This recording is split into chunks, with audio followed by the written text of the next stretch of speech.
Hi friends, welcome to KVM's World. நம்ம இன்னைக்கு என்ன பார்க்க போறோம்னா சேப்பக்கிழங்கு குழம்பு தான் எப்படி பண்ணணும்னு பார்க்க போறோம். வாங்க பார்க்கலாம். அதுக்கு நான் இப்போ 1/4 கிலோ சேப்பக்கிழங்கு வாங்கி வச்சிருக்கேன். இது கொஞ்சம் இப்போ கழுவி வச்சிருக்கேன். நல்லா இதுல மண்ணெல்லாம் நிறைய இருக்கும். அதனால கொஞ்சம் நல்லா கழுவி எடுத்துக்கிடணும். கழுவிட்டு இப்போ இதை நம்ம வேக வச்சு தான் எடுக்கணும். வேக வச்ச பிறகு தான் நம்ம இது குழம்பு வைக்க முடியும். அதுக்கு நான் இப்போ வேக வைக்க போறேன். அதை வேக வச்சுட்டு அதுக்கப்புறம் நான் ஒரு சின்ன எலுமிச்சை சைஸ்ல புளி எடுத்திருக்கேன். புளியை ஊற போட்டுக்கிடுவோம்.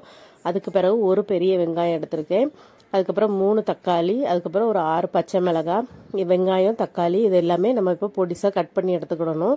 கட் பண்ணி வச்சிருக்கேன் பாருங்க. இப்போ வெங்காயம் தக்காளி எல்லாமே நான் கட் பண்ணி வச்சிருக்கேன். அதுக்கு பிறகு நம்ம எந்த பாத்திரத்துல நம்ம இப்போ குழம்பு வைக்க போறோமோ அந்த பாத்திரத்துல இப்போ ஒரு 2 ஸ்பூன் எண்ணெய் ஊத்திருக்கேன். அதுக்கப்புறம் கட் பண்ணி வச்சிருக்க வெங்காயத்தை போட்டு வதக்கணும். வெங்காயம் கொஞ்சம் நல்லா வதங்கின பிறகு நம்ம இது கூட தக்காளியை ஆட் பண்ணி தக்காளியையும் வதக்கணும். தக்காளி வெங்காயம் எல்லாமே கொஞ்சம் ஓரளவுக்கு நல்லா வதங்கிடணும். அப்பதான் குழம்பு டேஸ்ட் இருக்கும். இப்போ தக்காளியை போட்டுக்கிடுவோம். தக்காளியை போட்டு தக்காளியையும் கொஞ்சம் நல்லா வதக்கி எடுத்துக்கிடுவோம். தக்காளி கொஞ்சம் நல்லா வதங்கின பிறகு நம்ம இது கூட மசாலா போடணும். தக்காளியை ஓரளவுக்கு நல்லா இந்த அளவுக்கு வதக்கி எடுத்துக்கிடணும். இந்த அளவுக்கு வதங்கின பிறகு இப்போ இதுக்கு நம்ம மசாலா போடணும். இதுக்கு வேற ஒரு மசாலாவும் இல்லை, குழம்பு மசாலா தான். நம்ம வீட்டில் அரைச்சி வச்சிருக்க குழம்பு மசாலா ஒரு 2 ஸ்பூன் எடுத்திருக்கேன். அதையும் இது கூட போட்டு நம்ம நல்லா இந்த மசாலா தக்காளி எல்லாத்தையும் நல்லா மிக்ஸ் பண்ணணும். அதுக்கு பிறகு ஒரு ஸ்பூன் வத்தல் தூள், ஒரு 1/2 ஸ்பூன் மஞ்சள் தூள் இதையும் போட்டு நல்லா ஒரு நிமிஷம் மிக்ஸ் பண்ணி நல்லா கிண்டி விட்டுக்கிடுவோம். இந்த மசாலா எல்லாமே கொஞ்சம் ஒரு நிமிஷம் வெந்தா போதும். அதுக்கு பிறகு நம்ம இது கூட நம்ம கரைச்சி வச்சிருக்க புளியை கொஞ்சம் அரைச்சி வச்சுக்கிடணும். அதை இது கூட ஊற்றி நம்மளுக்கு குழம்புக்கு தண்ணி எவ்வளோ தேவையோ அவ்வளோ தண்ணி ஊற்றி இதை கொதிக்க விடணும். கொஞ்சம் குழம்பு நல்லா கொதிச்சு மசாலா எல்லாமே அந்த பச்சை வாடை எல்லாம் போகணும். அதுக்கு ஒரு 5 நிமிஷம் நல்லா கொதிக்க விட்டுக்கிடுவோம். அது கொதிக்கிறதுக்குள்ள நம்ம இதுக்கு தேங்காய் அரைச்சிட்டு வந்துடலாம். ஒரு 2 துண்டு தேங்காய், ஒரு 6-7 சின்ன வெங்காயம், ஒரு 1/2 ஸ்பூன் சீரகம் போட்டிருக்கேன்.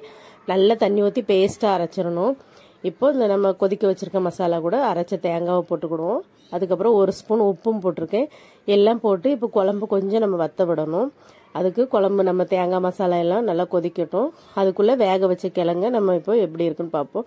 பாருங்க, நான் கிழங்கு வேக வச்சு எடுத்திருக்கேன். நல்லா வெந்துட்டு இந்த அளவுக்கு பாருங்க. நம்ம அப்படி லேசா நம்ம ஒரு அழுத்தம் கொடுத்தா அப்படி தோல் உறிஞ்சு வந்துடும். அந்த அளவுக்கு நல்லா வெந்திருக்கணும்.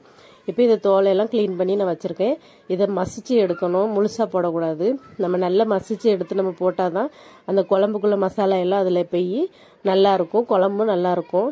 இல்லைன்னா இந்த கிழங்கு சாப்பிட முடியாது. அந்த புளிப்பு உரப்பு எல்லாமே இந்த கிழங்குக்குள்ள போய் சேரணும். இப்போ நான் நல்லா மசிச்சு வச்சிருக்கத அந்த குழம்புக்குள்ள போடுறேன். போட்டு நல்லா பாருங்க, குழம்பே அந்த கிழங்கு போட்ட உடனே கட்டி ஆயிட்டு நல்லா எல்லாமே மிக்ஸ் ஆயிரும். இப்போ நம்ம அந்த கிழங்குல அந்த மசாலா கொஞ்சம் இறங்கணும். அது வரைக்கும் ஒரு 2 நிமிஷம் நம்ம அந்த குழம்பு அப்படி ஸ்லோவில் வச்சு கொஞ்சம் நம்ம நல்லா கிண்டி விட்டு வைப்போம். குழம்பு ரெடி ஆயிரும். அதுக்கப்புறம் குழம்பு ரெடி ஆன பிறகு தாளிசம் பண்ண வேண்டியதுதான். இப்போ கொஞ்சமாக கொத்தமல்லி எல்லாம் தூவி இருக்கேன். இப்போ குழம்பு தாளிசம் பண்ணுறதுக்கு ஒரு பேனில் 1 ஸ்பூன் எண்ணெய் போட்டிருக்கேன். அப்புறம் ஒரு 1/2 ஸ்பூன் கடுகு, கொஞ்சம் வத்தல், கருவேப்பிலை, சின்ன வெங்காயம் இது அவ்வளவும் போட்டு இப்போ எல்லாம் பொரிஞ்ச உடனே நம்ம குழம்புல ஊற்றிட்டோம்னா குழம்பு ரெடி ஆயிரும். பாருங்க, ரொம்ப டேஸ்டியான குழம்பு ரெடி ஆயிட்டு நல்லா இருக்கும். ட்ரை பண்ணி பாருங்க. இந்த வீடியோ பிடிச்சிருந்தா லைக் பண்ணுங்க, ஷேர் பண்ணுங்க, கமெண்ட் பண்ணுங்க. என் சேனலை சப்ஸ்கிரைப் பண்ணுங்க. பாய்.